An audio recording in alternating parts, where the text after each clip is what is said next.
Okay, 1 minute to the show. Did you get the Lyft? Are we taking Lyft or Uber? Okay. No, we'll have plenty of time after the. Well, we won't have plenty of time, but we're all packed up and everything's ready to go. So when we're done, call for the car and then that's it. Head to the airport. I'm really excited about it because Warren Reed, Martina Faltova-Cope is going to be there. It's going to be good. We're going to have a lot of fun. And I'm glad Mason's going with me too. I got a message from Craig Smolin today telling me about pizza already. So that'll be good.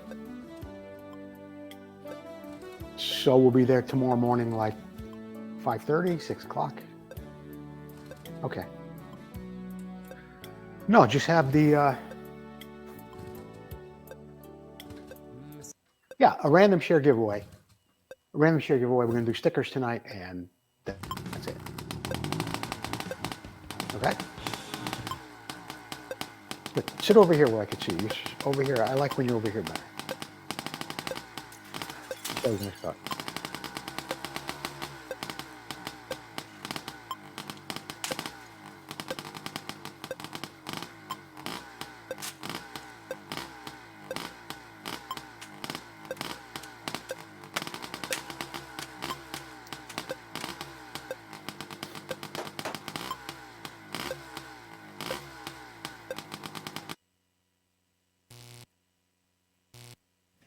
You're live. Let's get down to the starting line. I'll tell you about what we're going to see on tonight's show. And the next time, try this segment.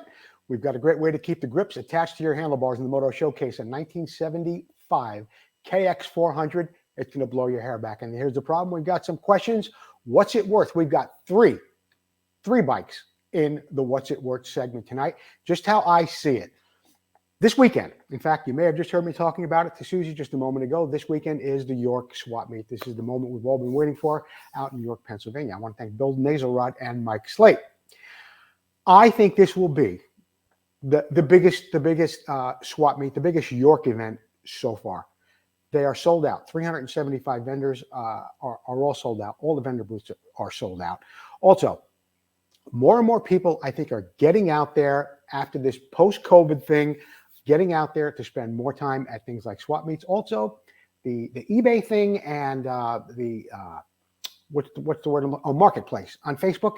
It's not quite the same. I think more people are going to want to get out there, start pressing flesh again, so to speak, and bringing their wares out there, and also buying things that are available right to them when they see it right in front of them. Your comments are expected throughout the show. Tell me what you think about the York Swap Meet. Will you be going? And do you think more and more people are going to be heading out to buy things in real time? No, none of this virtual reality stuff. We'll have all that and a whole lot more coming up on Vintage Motocross Q&A.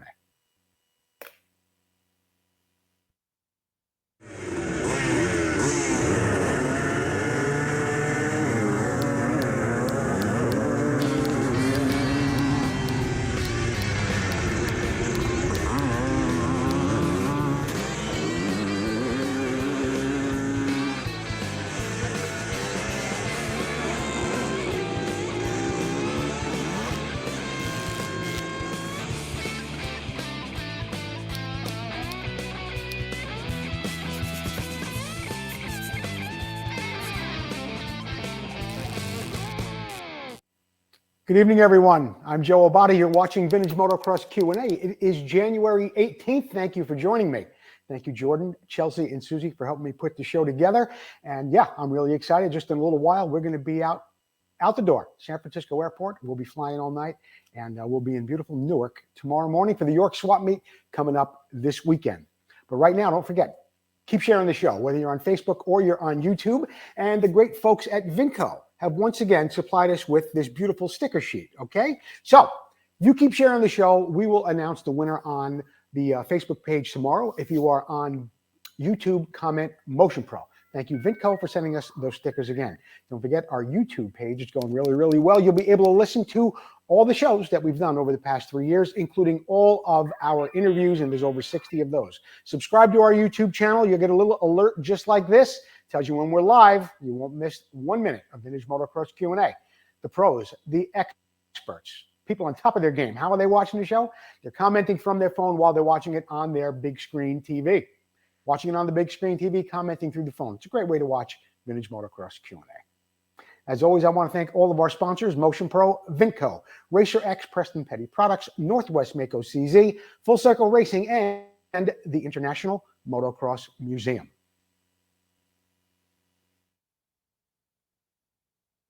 I want to show you a simple tip that I've been using for years. It's never failed me. How to install a grip. Sounds simple? It is. You can do it with something like this. You'll need a little brake clean, some regular spray paint like this, and a paper towel. First thing you're going to want to do is clean this section of your handlebar. Make sure it doesn't have any grease or glue on it from a previous grip. I like to use a little brake clean from Amsoil. Looks just like that. I wipe it down, get it nice and clean. Now, if you really wanted to, if your bars are painted, you want to make sure that there's not any paint in the area where you're going to put that grip on there. The next thing you want to do is take some spray paint. It could be any color. I prefer black because the grip is black, and I also put a glove on so I don't get any paint on my hand while I'm doing this. You spray some in there just like that, and you move it around a little. If you get a little on there, you could just wipe it off with that brake clean. You just move it around a little bit in there like that so you make sure you get it all in there, and that thing is going to slip on just like this. Now, in some cases where a grip may twist like that or something, you could always straighten it out with the paint. If you want to, you could pull up the end a little bit, put a little compressed air in there, or just let it dry. And that's it. I've never had a grip failure. I've never had a grip come off my bike after doing that. It's just as good on the handlebar side and as it is on the side with the throttle. The other good news is when you want to get the grips off, you could either just cut them off and you're not going to have any glue left on there, or you could spray a little brake clean in there and they're going to come right off again.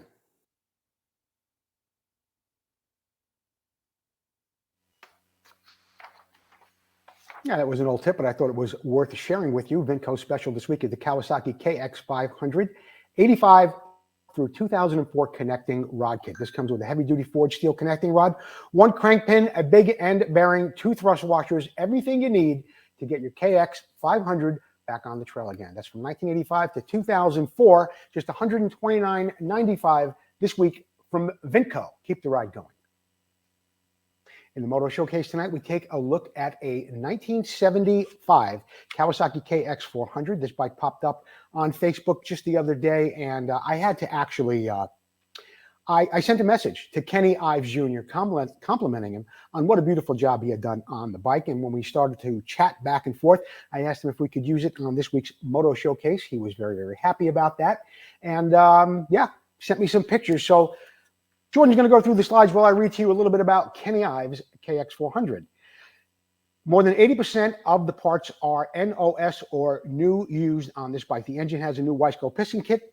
The cylinder has been bored. It's got a new rod kit, a 5mm longer rod. Every bearing in the engine is new. Every seal and a gasket. New Frank's forks are on the bike. There's OEM fork seals, all new OEM cables, new wheel bearings, and brake shoes. All the parts are powder coated except for the fuel tank. The bike has very low hours when I first got it before I started the restoration. There is no damage to any part of the frame or the crankcases, and nothing needs to be repaired. There's got new rims, W spoke kit, all new tires, tubes, rubber rim strips, and wheel locks. All original ignition, stator, and flywheel. Kenny Ives, you have done an absolutely spectacular job on this bike. I've seen some of your work before, and it is really, really, really stellar.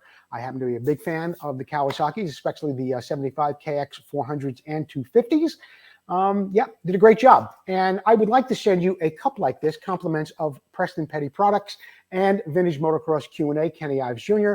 If you get me your address, I will gladly do that for you. Thanks, Ken, and thank you, Preston Petty Products, for being a sponsor of this segment. This week's special is the integral bracket front mutter. It's $44.95. They're regularly $59.95. Paul's got a special going on. It's in the bargain basement. Go read more about it in the bargain basement at Preston Petty Products. And don't forget, they're looking for dealers. Dealers are wanted. Get a hold of Paul if you've got a retail outlet or however you reach the public with your parts. Paul Standard will make you a dealer. I'm looking forward to seeing you, Paul, on Saturday at the York Swap Meet. Paul Standard, Preston Petty Products. And here's the problem segment tonight. We take a look at a quick question that came in. This week, we've only got time for one, and the guy didn't want anybody to know who he actually was. Joe, it's the pits. Any advice on repairing dozens of tiny pits on an aluminum clutch or ignition cover for my Husky? Yeah, got a really good way to do it. We've talked about this on the show before. And as you can see, you've got a clutch cover like this. It could be aluminum. It could be magnesium. The first thing you want to do is make sure that you get all the paint off it. Vapor blasting would be best. If you don't have a vapor blaster handy and you don't want to mail it out, you could always bead blast it. Paint stripper is okay, not as good as vapor blasting, or certainly not as good as bead blasting. You want to get it down and make sure you get everything out of those little pits. You want to sand it like that. Once you get all the paint off, sand it. You want to get everything down as smooth as possible because you're going to use this product called Lab Metal. It's absolutely fantastic stuff. I've used it many, many times. But you want to use a minimal amount. In other words, you only want to fill in those pits. You don't want to spread it across the whole cover like a body shop would do on a quarter panel, okay? You just want to get it down in those little pits. And why I stress that you want to use as little as possible is because Lab Metal actually has metal in it. This is not your regular epoxy. This stuff is ready to go out of the can, and it hardens rather quickly. And when it does, it can become very, very difficult to sand. So you want to use a minimal amount, get it in the pits, sand it down, put a couple of really, really good coats of sealer primer on there, and then you can go back to painting it. But you'll get a job like that when it's done. There's a Husky ignition cover right there. You didn't want me to mention your name? I didn't mention it. I'm sure you'll do a good job. Motion Pro. You've heard me talk about this for the last couple of weeks. Got a great special going on. 20% off. Off what? Everything. Absolutely everything at Motion Pro for our Vintage Motocross Q&A viewers. There is a promotion code. This week it happens to be MP, as in Motion Pro, 9039. That's MP 9039. That is good till January 24th. When you go to Motion Pro, add everything to your basket. When you go to checkout, put in the code MP9039. Get 20% off everything at Motion Pro. I'm Ron Lachine, and you're watching Vintage Motocross Q&A. We'll be right back.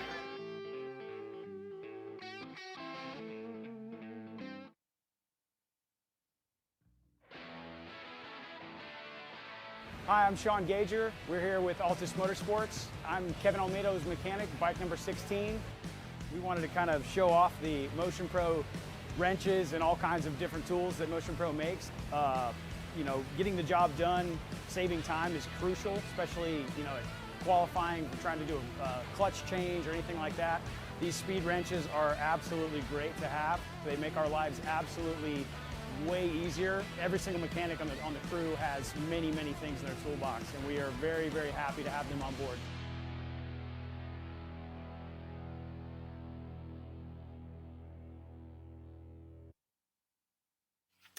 In the What's It Worth segment this week, we take a look at something a little bit different, okay? And I'll tell you why. It was an eBay auction. It did sell. There were 3 bikes in one auction. 3 1974 KX450s, 3 of them, located in Pennsylvania, and I believe they sold on January 11th, 2023.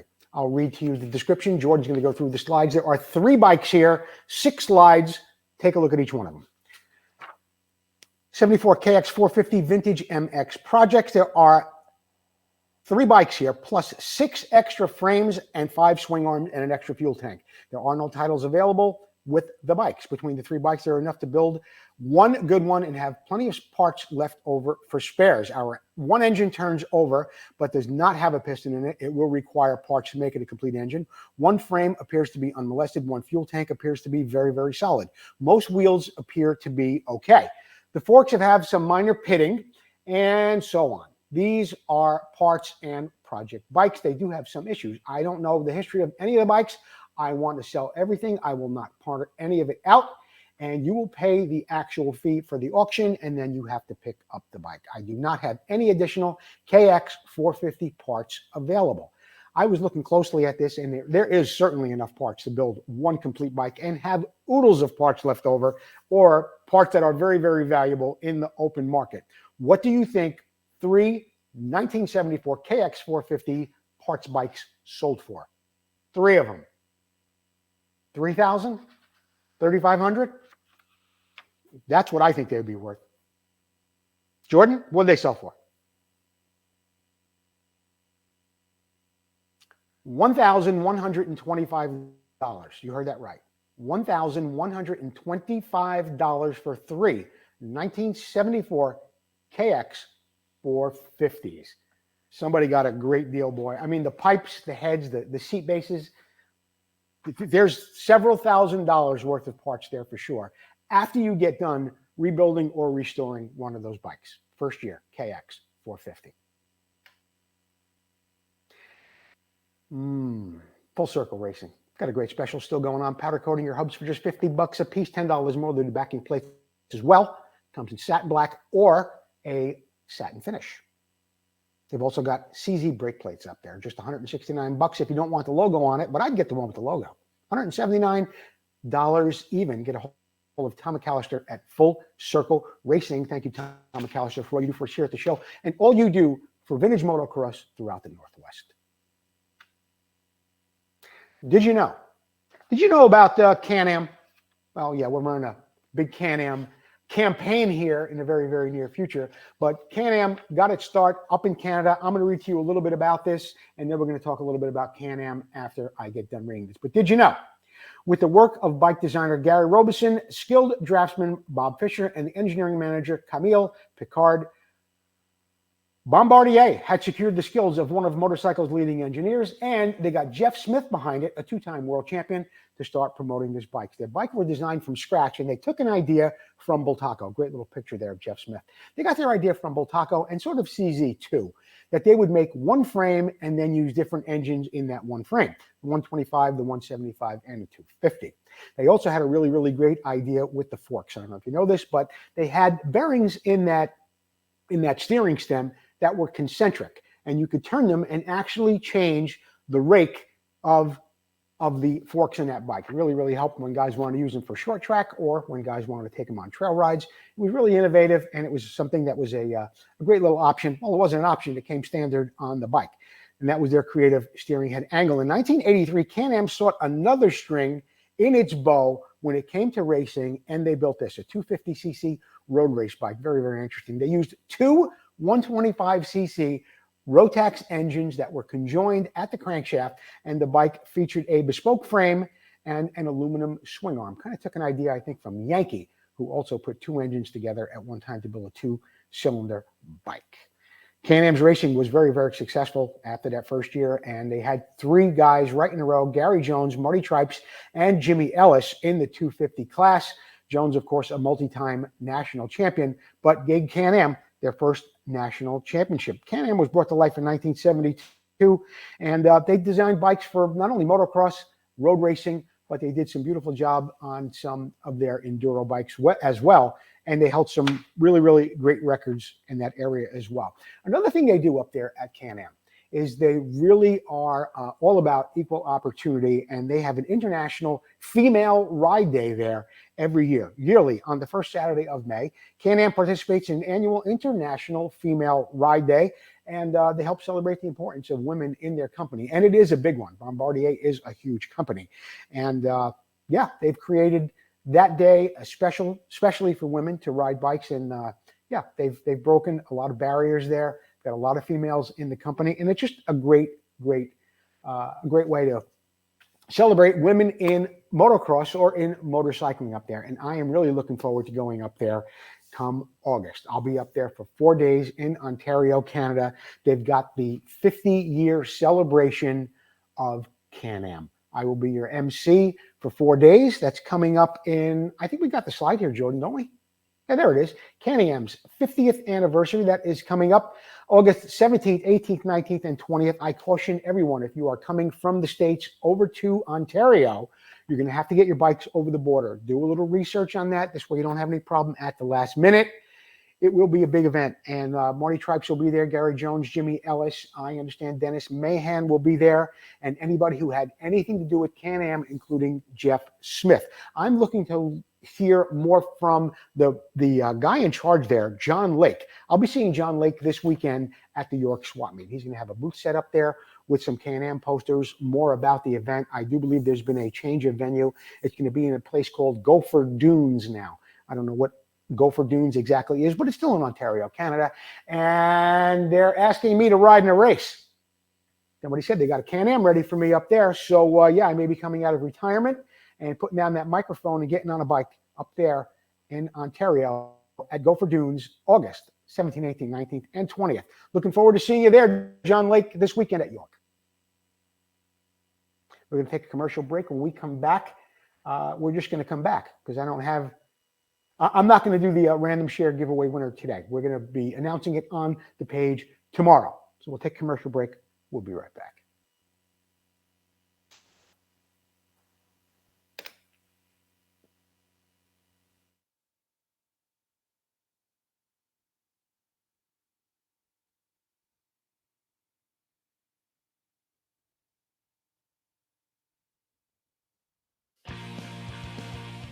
VINTCO, who already has a full line of vintage parts, now has air shocks that are an exact duplicate of the original air shocks so popular in the late 70s.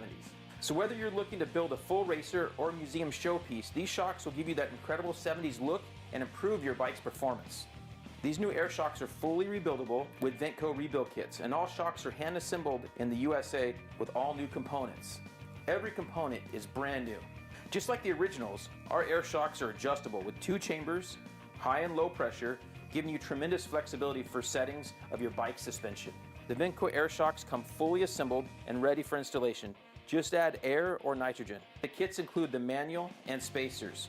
Visit VINTCO.com to check out the air shocks and all that VINTCO has to offer to help you get back on track and to keep that ride going.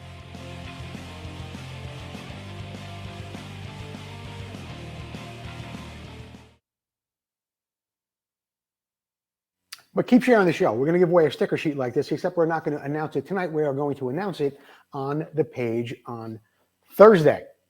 Just how I see it. We were talking a little bit earlier about the York Swap Meet and how things are going to be really, really hectic out there. Hectic in a good way.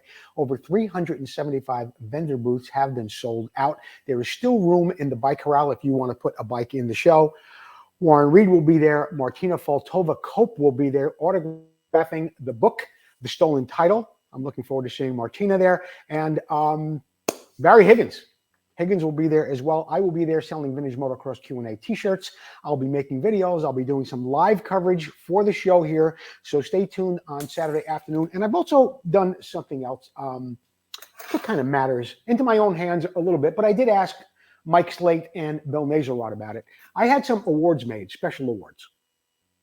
And I'll tell you why I had special awards made. Last year in the bike show, there were so many bikes, and they had a lot of awards, but they really weren't enough, in my opinion, in a sense of there were bikes that I liked that maybe other judges and I who looked at all the bikes there didn't necessarily agree on, or they knew something more about the bike than I did, or I maybe knew something more about the bike and I chose that bike for first place. Either way, I felt that there were some people that went home without a special award. And I'm not the kind of guy that believes in everybody gets a trophy. That's not what I'm talking about. But I decided to make several. I'm bringing them with me.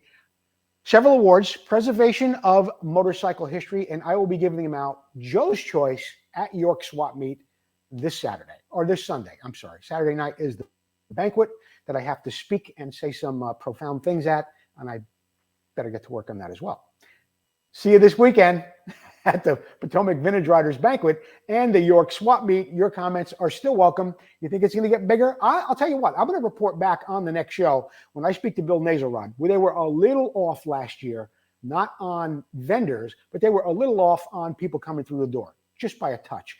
I think this year they're going to break all records. I really, really do. Looking forward to being there. York Swap Meet coming up this weekend. What we got next, Jordan?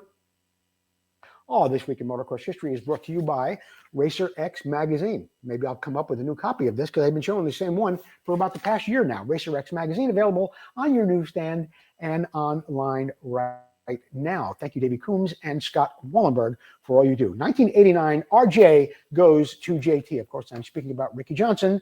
Ricky Johnson surprised everyone when he signed a clothing deal with JT Racing. The reigning AMA Supercross champion was with Fox Racing, but couldn't come to terms with them. And Honda wanted them to sign with Honda to use their line of gear. But Ricky sat down, banged out a contract with JT, and he started using JT Racing stuff. And John Gregory, Rita Gregory, they really saw a big return on RJ going to JT Racing. Johnson also signed a 3-year extension with Honda at that time and would soon reward Honda and JT Racing with 5 straight AMA Supercross wins at the start of the season. Too hip, Ricky Johnson. Bale goes for 3. Jean-Michel Bale takes his first win of 1991 at the AMA Supercross season in the old Houston Astrodome over Jeff Matasevich and Damon Bradshaw. Bale would go on to win the 1991 Supercross title over Bradshaw, as well as the 1991 AMA 250 and 500cc championships, becoming the only rider in history ever to win all 3 classes in 1 year. I think Ricky Johnson won the 250 and 500 in the same year, but not the Supercross. Donnie Hansen won Supercross and the 250 outdoor, but I think Jean-Michel Bale is the only guy to win Supercross 250 and 500. That was in 1991. Here's a real heartwarming story. It was all the way back in 2009. Ashley was one of the boys. If you ever saw this girl ride, she is absolutely incredible. Ashley Fialek, American Honda, announced that they would sign the historic deal with women's motocross racing star Ashley Fialek to be on a full factory team alongside Andrew Short, Davey Millsap, Ivan Tedesco, and Ben Townley. The 18-year-old Fialek was the reigning women's motocross champion. I remember seeing her ride, even representing us in the Motocross the Nations in Budds Creek back in 2007, I think I went. But yeah, quite an incredible young lady, an incredible rider, and the first female to sign a full factory contract with a factory, with Honda. That's what's going on this week in motocross history.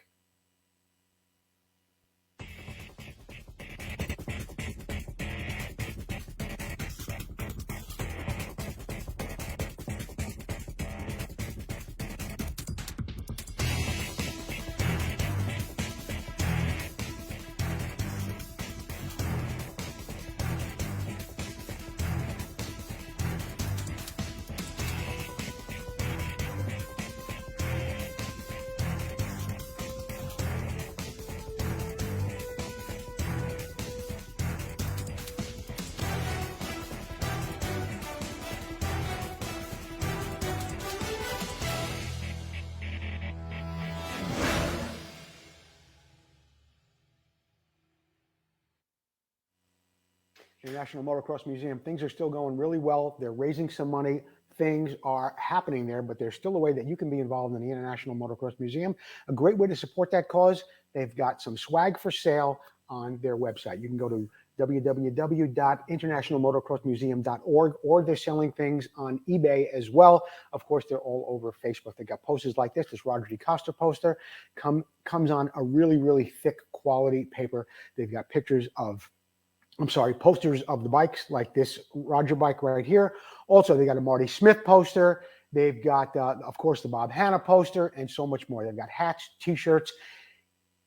It's all completely tax deductible because the International Motocross Museum is a 501c3 not-for-profit organization. If I slowed down a little bit, I'd be able to say all those words. Get over to the International Motocross Museum, get yourself some posters, hats, T-shirts. They got some really interesting poker chips too, if you're into that type of thing. Thank you, Terry Good and the International Motocross Museum. The Finish Line. The Finish Line is brought to you by Northwest Mako CZ. Be sure to contact Alan Brown at Northwest Mako CZ. I'm looking forward to seeing Alan Brown this weekend at the York Swap Meet, or I may be going down to Northwest Mako CZ myself, bring you some coverage from there. 2 great little specials going on this week at Northwest Mako CZ for $57. They've got the Falta Air Shock boots and a billet aluminum Mako brake paddle, just $139, $57 for the air boots. Vintage Motocross t-shirts and hoodies are still available. They come in gray and white. The t-shirts are $19.99. The Hoodies are just a couple of bucks more. You can order one online. Just follow the link in the show description. Or if you go to New York this weekend, I'll have them in short sleeve and long sleeve, black and white in all sizes. No hoodies, just t-shirts. Vintage Motocross Q&A sponsorship opportunities are still available. Get a hold of me and we'll get you a sponsorship proposal package. You'll be able to get some of the rewards that everybody else is getting here on the show. They've been with us 2-3 years now. You know, also I want to mention the Keith Geisner book, Discovering 6 Days. We haven't done trivia in a little bit, but I did want to give Keith a real nice plug because he was very, very generous to us over the years with Finding Number 49 and also this book, Discovering 6 Days. I think there are only a few left, but we will bring trivia back in the very, very near future, and we'll start giving away some books, compliments of Keith Geisner again. That about wraps it up for this week's episode of Vintage Motocross Q&A. Gino! We are going to be leaving momentarily for the York Swap Meet. We're taking the red eye. I love sleeping on a plane, waking up in Newark, New Jersey, smelling bagels when I get out of the plane. Gino! I don't know about the dog. Maybe he's giving me a little bit of a protest because we got to have somebody watch him for a couple of days while we're watching it up. There he is. There he is. Thanks for watching Vintage Motocross Q&A. We'll see you next time. Right? I mean, Gino? Right? You always... Yes, yes, yes.